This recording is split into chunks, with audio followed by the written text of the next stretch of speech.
Welcome to the Leadership Zone.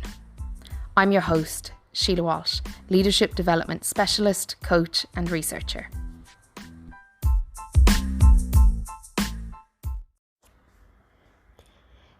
Psychological safety is discussed repeatedly with leaders, middle management, organisational culture, HR, you name it. It's the popular word that everyone's talking about. And when we're thinking about psychological safety, what we're thinking about in basic terms is just the ability to go to work and to feel safe enough to do your job well and to address the situations that need addressing for you to feel safe, rather than watching your back, being unsure if you're going to be supported, not knowing whether you can speak or not knowing the politics and the rules, not putting your foot in it, not being rejected, not being deemed as irresponsible or incapable of doing your job, not being humiliated or exposed. These are just some of the things. These are some of the things that I've seen in multiple organisations that are working on psychological safety. Because the thing is that psychological safety doesn't just happen in organisations. You don't just feel safe. Just like if I got you to walk outside whatever room or area you're in now, but at the other side is an area you've never been in before, you're not just going to feel psychologically safe, you're going to immediately and probably unconsciously assess the threats. And the same's for every workplace. How psychologically safe do we feel in the building, on Zoom, in meetings with certain people, with different teams, with stakeholders? Psychological safety has to exist across all of those things, and very simple things can get in the way of that. The way we give and receive feedback can get in the way. The way we lead and manage challenges. The way that we address problems or don't address problems. One of the biggest things that actually downgrade psychological safety is when people or organisations and the people within them avoid problems. Because when you're avoiding problems, you're still having to deal with it, but nobody is fully sure if you're dealing with it well or effectively or it's helpful for them. So psychological safety doesn't just happen, and it very easily can be disrupted.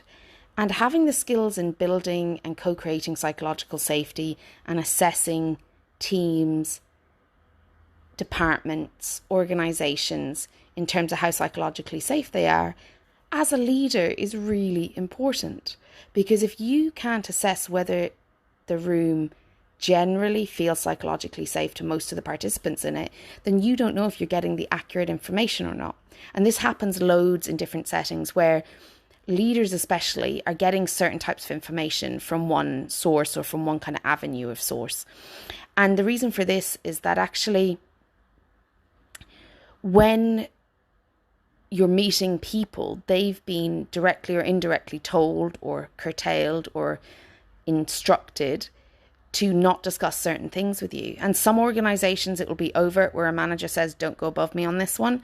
And others will be covert, and people will know that if they speak up, they're going to be in trouble. So as a leader, your ability to understand psychological safety and how safe people feel is going to be really important in knowing whether you're getting the right information and data. But it's also important in terms of knowing how you're going to influence people and guide them and instruct them and gather their thoughts. Because one of the things that doesn't work is when people say this is a safe space, because often people who say this is a safe space are the very people who don't know the difference between a safe space and not having a safe space, because stating it's a safe space doesn't make it a safe space. In fact, stating it's a safe space will often tell people that we want it to be a safe space and therefore we're not going to call out things that may be challenging. But real psychological safety means that we can have really challenging and difficult conversations, but that we can have them and that we will come back together because everyone belongs in the room and everyone is welcome and their point of view is welcome. How we speak to each other and how we treat each other is with respect, but that there is some kind of accountability around that. There is some kind of follow through. So with all that said, if you want to support psychological safety in your organisation, in your team, then you need to be able to assess the dynamic in front of you and understand what might be some of the conscious and unconscious limitations to safety in that room or with that group. And until you can do that and work with the nuances of psychological safety, you're very likely not to be getting adequate information or not to be equipped in order to support that team or those people or that department effectively. So psychological safety is built, it's continuously reviewed, and it requires the ability for you to understand what it is you're looking for, and what might be a barrier to that. So collecting all that data and making sense of it. Now, it sounds really complex, but what I found when I work with leaders is that when I sit down and I say to them, what's stopping this working? They're very clear what's stopping it working. They just haven't necessarily made the link between what's stopping it working and how that's impacting the safety of the people, and how the first thing you do is support the safety, and then the second thing you do is address the situation. Because if you don't support the safety first, multiple attempts to address the situation may fail. Let me give you an example. If I'm working in an organisation and the manager has a constant issue with their team, and they come to you and they say, somebody that's reporting to you comes to you and says, look, I'm having a real issue with this team. Now, if you aren't considering psychological safety, you might just look at the issue. You might just look at the content. You might just look at what's being said. And you may not actually think about why the behaviour is happening in the first place. Why is the situation there? What's it expressing? What's it telling us about the team, the system, the manager? And what's the unmet need in the situation? You might get distracted by simply trying to push an agenda or an outcome that you and the manager, the person that directly reports to you, is attempting to make, rather than assessing the situation at a more unconscious or dynamic level. But if you were to ask yourself those questions, you'll find very quickly that actually some of the reason for the behaviour may exist outside of that manager, or may exist outside of that situation, and may belong to the organisation or the system or the industry. And that's first the dynamic or the psychological safety within that team and for your manager needs to be addressed before you can consider the outcome you're trying to create.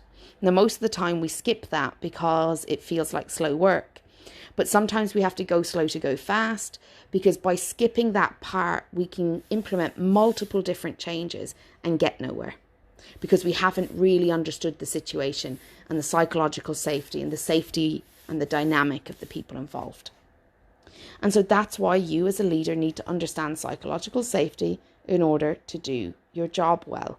And that's why skipping to action or getting distracted by the content of a situation and not looking at the dynamics or the psychological safety or the psychological engagement and process happening can actually leave you stunted, repeating the same cycle of change that isn't actually being implemented, integrated, or effective.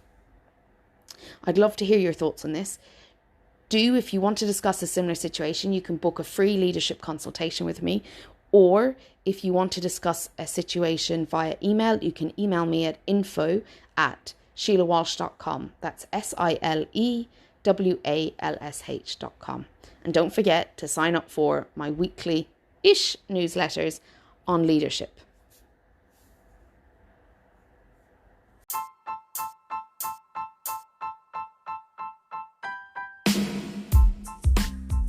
Thank you for listening to the Leadership Zone.